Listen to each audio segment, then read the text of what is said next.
Hello friends, welcome to the Careers in Consulting channel.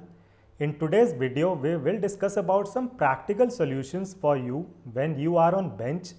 This will be a very important video, so please do watch it till the end. Do like this video and do subscribe to the channel. So let's start. Now the employer, the company can put you on bench due to multiple reasons, and in most of the cases it is not in the hands of the employee when he or she is put on bench. However, it is not a very good situation for you when you are put on bench, because please realize it really affects your appraisal, really affects your hikes, your promotions, because the utilization, the allocation on client projects is one of the major performance indicators for an employee, especially in the consulting world. And also in consulting companies especially, a good portion of the CTC is variable pay as well, and this variable pay is dependent on your allocation, on your utilization during the year. So if you are put on bench, it will really affect your hikes, appraisals, your chances of getting promoted as well. So it is definitely a bad situation for you if you are put on bench. In the further points in this video, I will talk about some very practical solutions for you which you must implement when you are put on bench. And also I will talk about a couple of don't do's, couple of things which you must not do when you are put on bench. So the first thing which you must do when you are put on bench is, please reach out to the staffing teams at your employer. Please reach out to your leadership. Please reach out to your partners. If you are in consulting companies, reach out to your partners and try to reach out to the on-site partners as well. So let's say if most of your clients are based out of the US, then few partners will be working from US as well. So you can reach out to them as well. So write a note to them. Let's say you are reaching out to 15 leaders in your company. So write a short note to them on email that, sir or ma'am, I am currently not allocated on any project and I am looking for allocation on a client project. Can you please help me with that? I have skills in XYZ, skills in 1, 2, 3, 4 areas, skills in cloud transformation, skills in cloud strategy formulation projects, skills in manufacturing consulting. So you can write a short 4 to 5 liner email to each of these leaders separately and request for a time with them of, let's say, 10 to 15 minutes. I think 10 to 15 minutes will be enough for this discussion with the leaders. And after that, look at their availability in the calendar and schedule some time of 15-minute slots with them. And I know that not all of them will be able to connect with you when you schedule the call, but few of them will be able to take out the time.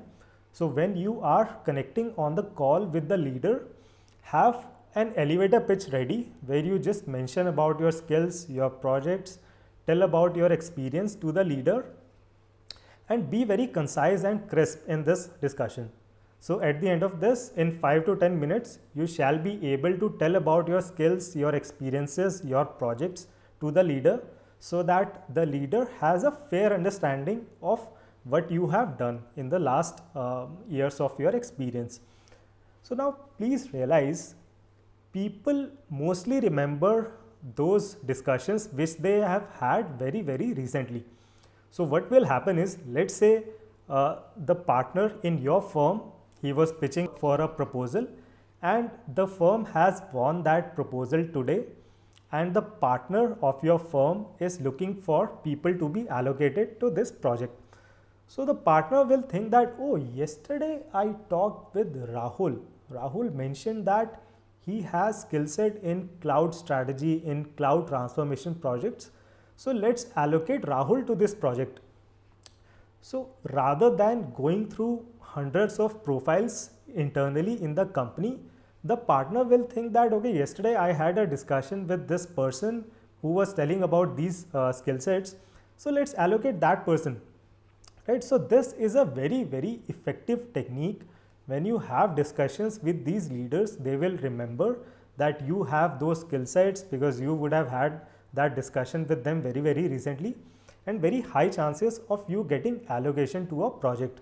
So this is one thing which you must do reach out to the leaders in your company. Second thing which you should do is you can take up some proposals or business development work as well. So when you are on bench, do not be very choosy, do not be very particular about the kind of proposals you will be working on.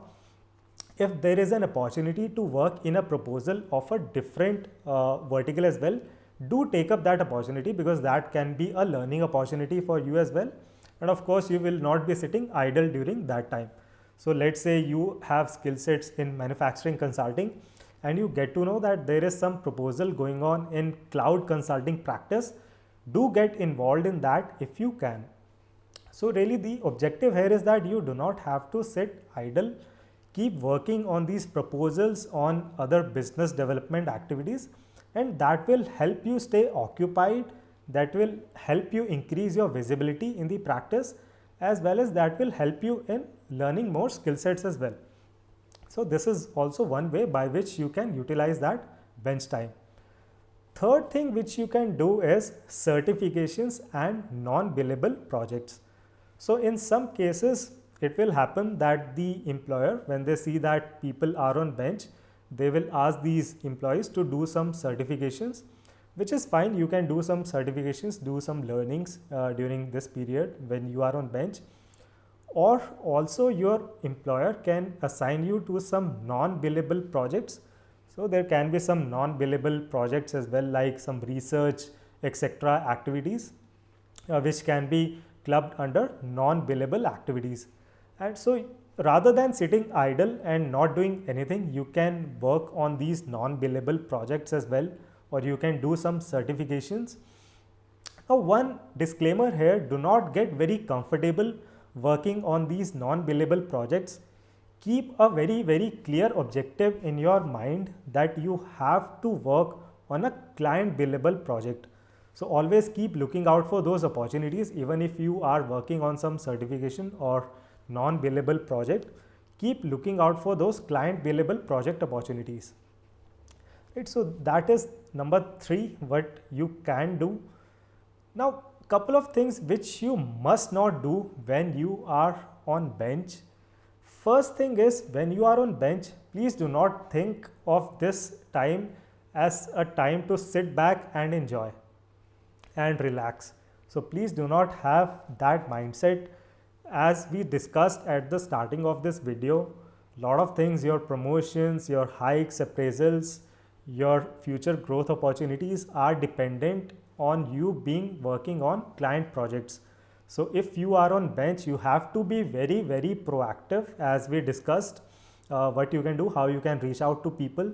So you have to be very proactive, because if during this time you sit back and enjoy and relax, it can come back and hit you very hard in the future as well. So please do not think of this time as a time to sit back, relax and enjoy. Second thing you have to realize is that it is your responsibility as well to get allocated on client projects. So these kind of conflicting discussions, they happen during the year-end appraisal discussions. So the employer will tell the employee that your allocation is just 20% this year, so we cannot promote you, we can't give you good hike, or we cannot give you good appraisal. Then the employee says that, okay sir, ma'am, but I wasn't allocated on any project. I was always ready to work, and due to some reason I could not be allocated on a project.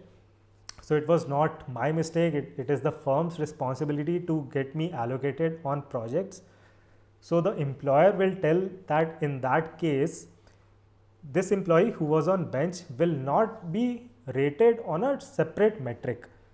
If your colleagues, they have 80 to 90% allocation throughout the year and your allocation is 20% only, they will get better hike, better appraisal, better promotions.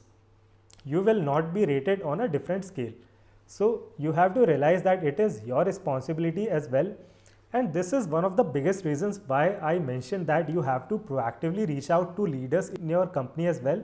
Because if you have reached out to, let's say, 15 leaders during the year when you were on bench, so you can show that to your boss as well, that sir or ma'am, see, these are 15 emails which I had sent out to leaders in the company.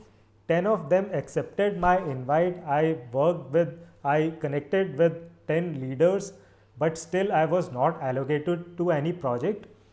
So your boss will also know that, okay, you are not just sitting idle and you are being proactive, and that will also help you increase your visibility in the practice, and that can help you during your year-end appraisal discussions as well. So please be very, very proactive when you are on bench. Now, third thing which you must not do when you are on bench is, please do not get into bad habits when you are on bench. So a lot of people, when they are on bench, they develop these kind of bad habits, that they will come very, very late to the office. Their routine goes for a toss. They will be leaving very early, or they will start losing interest in work altogether. So please do not get into these kind of bad habits.